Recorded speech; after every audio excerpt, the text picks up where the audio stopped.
Welcome to Pomodoro Joe for Thursday, June 22nd, 2023. Today we're doing LeetCode problem 714, best time to buy and sell stock with transaction fee. This is a medium problem. You are given an array, prices, where prices index I is the price of a given stock on the ith day, and an integer, fee, representing a transaction fee. Find the maximum profit you can achieve. You may complete as many transactions as you like, but you need to pay the transaction fee for each transaction. Note, you may not engage in multiple transactions simultaneously, i.e. you must sell the stock before you can buy again. Alright, so in this one we are given a list of prices representing the price of a stock on the given day and a fee. Now anytime we have a transaction we have to pay the fee, so we want to minimize our transaction costs. Now one thing it does say, we cannot hold more than one share of the stock. We can only buy the stock one at a time, and we can't hold more than one share at a time. And let's go through this example because I think there's a gotcha here. So 1, 3, 2, 8, 4, 9. All right, so we can buy at 1 and we can sell at, well, I guess any of these because there'll be some profit, but let's say we sell at 8. That's what they're showing here. So buy 1, sell at 8. Now, in my book, when we buy at 1, that incurs the transaction fee. So 1 minus the transaction fee, which is 2, so that's going to cost us, we'll have a -3 at that point. Then when we sell at 8, we make a profit of 8, but we have to subtract the transaction fee, which gives us 6, so now we have a profit of 3. All right, because we had -3 before. So profit of 3 there. Then it looks like we buy at 4, that's another transaction fee, so now we have to spend 4, 5, 6 to buy the stock. We were at +3, now we're at -3. And we sell at 9, again incurring a 2 transaction fee, so that's 7 total profit, minus our, what were we, -3. So we should be at 4, but here they're showing 8. Now if we look at their transactions here, they buy at 1 and sell at 8, but they only subtract the fee one time. So this is a little bit deceptive, or maybe not deceptive, but I think the wording is poor in this problem because anytime you have a transaction, that's a buy or a sell. In this ledger, they're only charging the transaction fee when you sell. So there's only one transaction fee for, I guess, a buy-sell pair. Okay, so that's something we have to keep in mind. All right, with that, we will put 25 minutes on the Pomodoro timer and we will get started. So we'll have some result, set it to 0 to start, and we will return our result at the end. Now for this, I think I'll start with the recursive solution just to work through it. It kind of helps inform the iterative solution, which we'll probably get to later if there's time. Okay, so in a recursive solution, we basically want to figure out how much profit can we make on any given day, and then we can look at the rest of the days. So how much profit can we make today? And then how much profit can we make on the rest of our days? So for our recursive solution, we'll have max profit recurse. And we'll take the day. So I'll call it index here. So how much profit can we make on this day? Now there are a couple different options. On any given day, we have a couple different actions we can take. We can buy a stock, we can sell a stock, or we can do nothing. So those are our options. So let's have options here. We'll have buy, we'll have sell, and we'll have do nothing. These are our 3 options. Now, if we buy a stock, we can only buy the stock if we don't already own the stock. So that's going to be a little bit of a problem with our current version of this function. So if we can only buy the stock if we don't already own it, we kind of need to know, do we already own the stock on this day? So let's add another argument here to keep track of, do we own this stock? So owns stock. And this will just be a Boolean. And we can set it to false here if we want, so that we can have a default value of false. Okay, so now on our buy day, if we don't own the stock, we can buy it. So let's make sure we don't own the stock here. If not own the stock, well, now we can buy the stock. So our result for this function, let's have another result in here. So let's have, what would we call this? Total profit. Started at 0. Oh, I didn't do our base case. Let's do our base case first. That's what we should always do first in a recursive problem. So our base case here is when we are out of days. We don't have any more days to go through. So our index is equal to the length of our prices.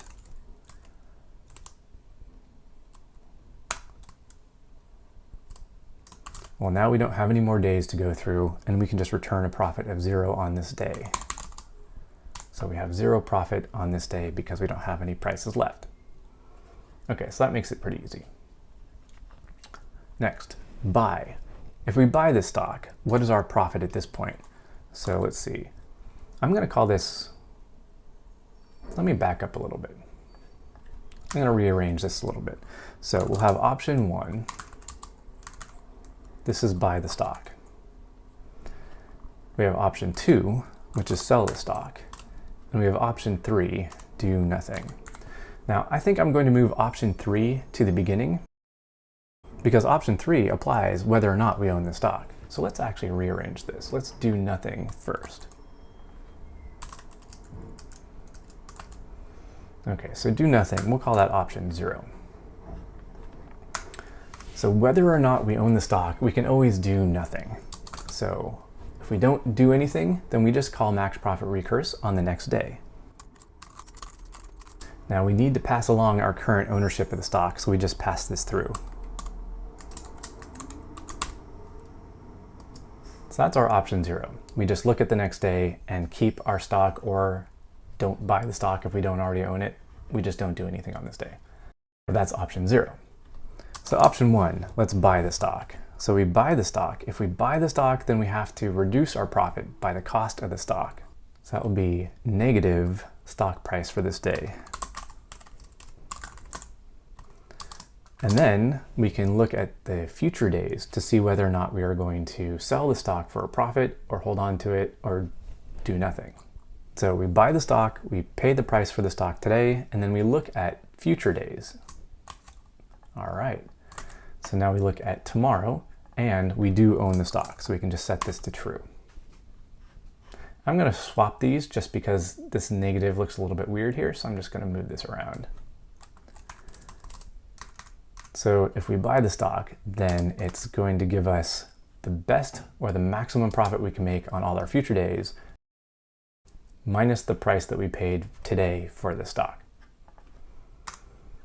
And option 2, sell the stock. Well, that's going to be, if we sell the stock today, then we gain our profit. So that's going to be prices today, minus the transaction fee, plus how much can we make on all the future days. So that's going to be this max profit here.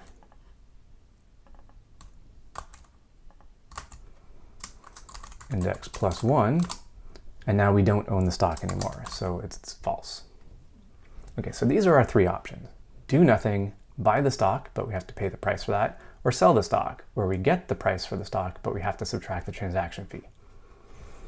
Okay, these are the 3 options. However, as I mentioned, we can't do all these 3 options on every single day, because if we don't own the stock, we can't sell it, and if we do own the stock, we can't buy it. So let's do this here. If not own stock, well, then we're allowed to buy it. And in this case, we can do an else here.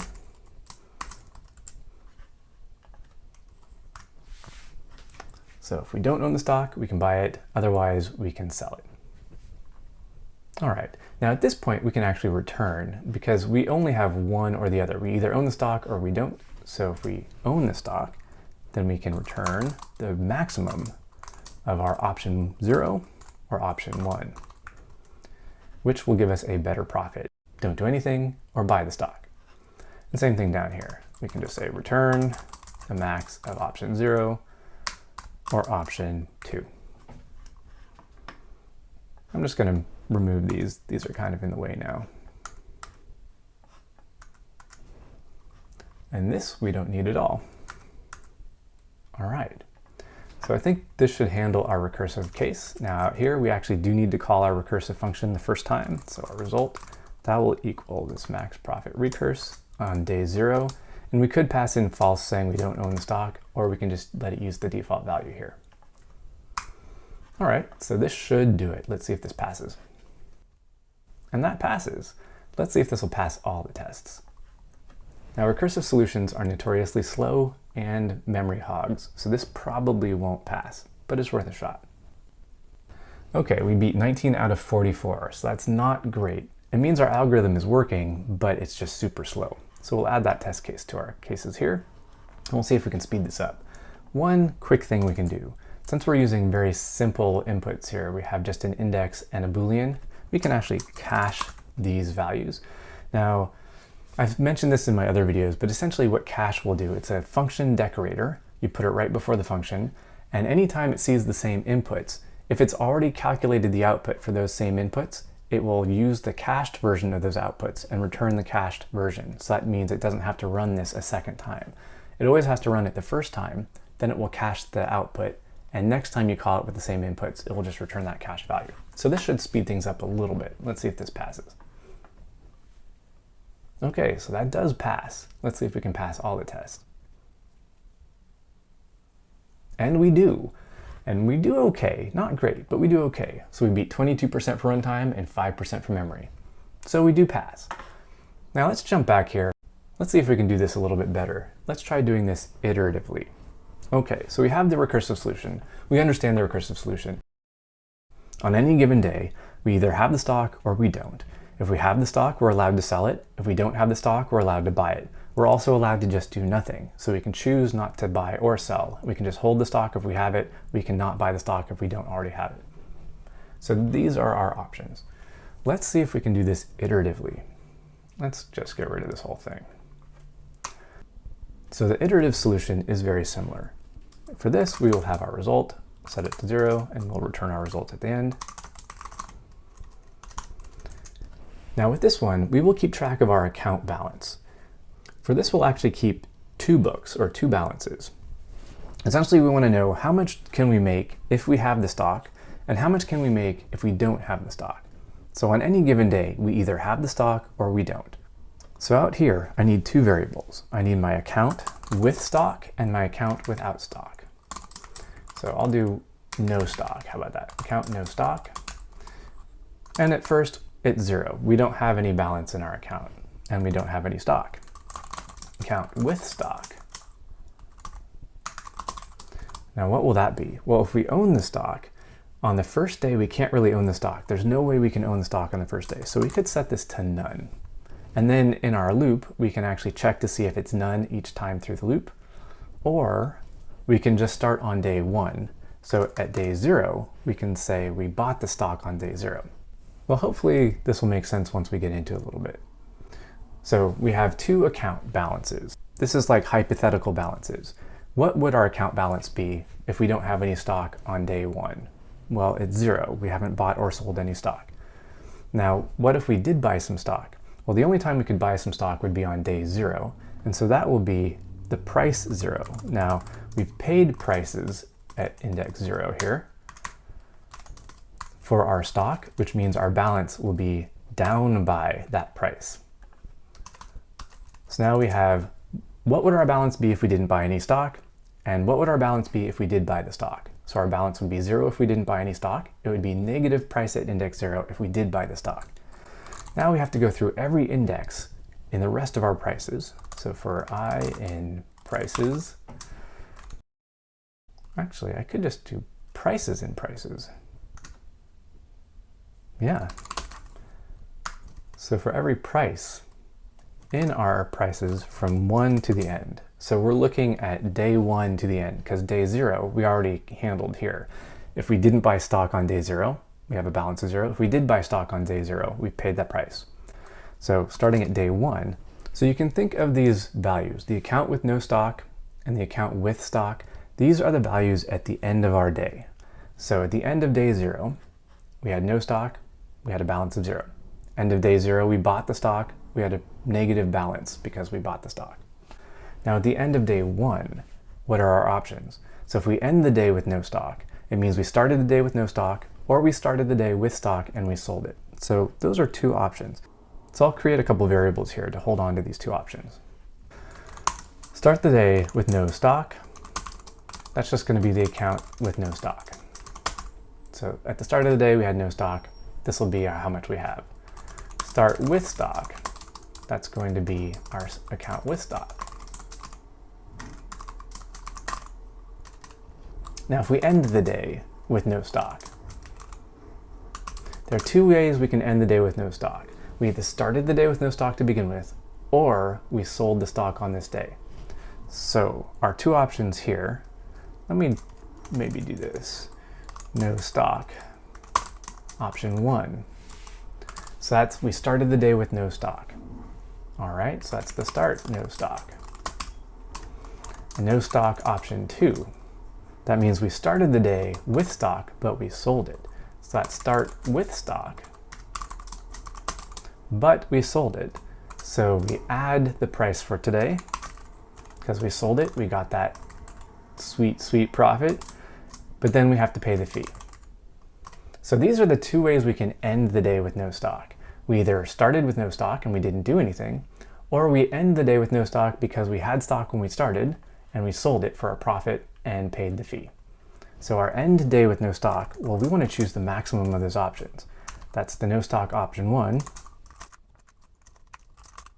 or no stock option 2. So that's how we can end our day with no stock. Now we could also end the day with some stock. And again, we have two options. So with stock, option 1. Now in this case, we can start the day with stock. So start with stock. So we just started the day with stock. We're going to end the day with stock. We just didn't do anything.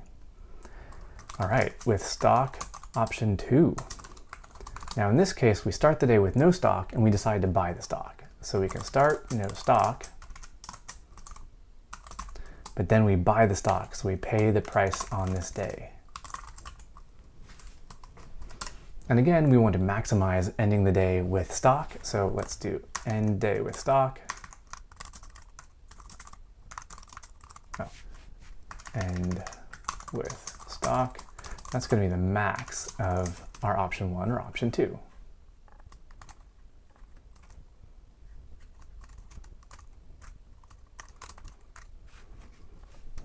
All right, so now we've started the day either with stock or without stock, kept track of how much we could make if we sold or bought stock on this day or did nothing, and now we need to swap out our days because we're moving on to the next day. So our start day, our account with no stock, well, that's going to be if we end the day with no stock, and no stock. And our account with stock, that's going to be if we end the day with stock. All right, so we've updated our account at the end of the day, and now down here in our result, we always want to choose whichever one has the better return. So our result here will be the max. That's going to be the maximum of the account with no stock or the account with stock. All right, and then we return our result. All right, we have 3 minutes. Let's see if this works.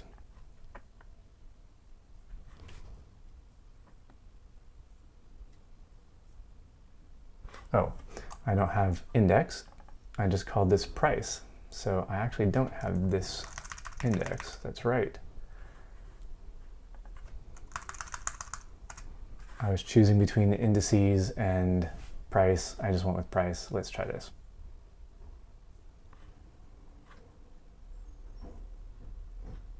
So many typos. Try that again. Okay, so that seems to work. Let's submit this and see how we do. See if we can do any better than our recursive solution. And we do significantly better. We get 80% for runtime and 83% for memory. So our recursive solution was only 22% for runtime, 5% for memory. Iterative, 80% runtime, 83% memory. So much better. Now, there are things that we can do in here that could clean this up. For one, this start no stock and start with stock, these are just the accounts, and we keep just sort of reassigning them. So we could actually just use the account directly here.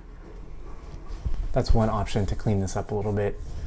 This max or these max Operations, we could clean those out. Actually, let's do that. We have 1 minute. Let's do that really quick.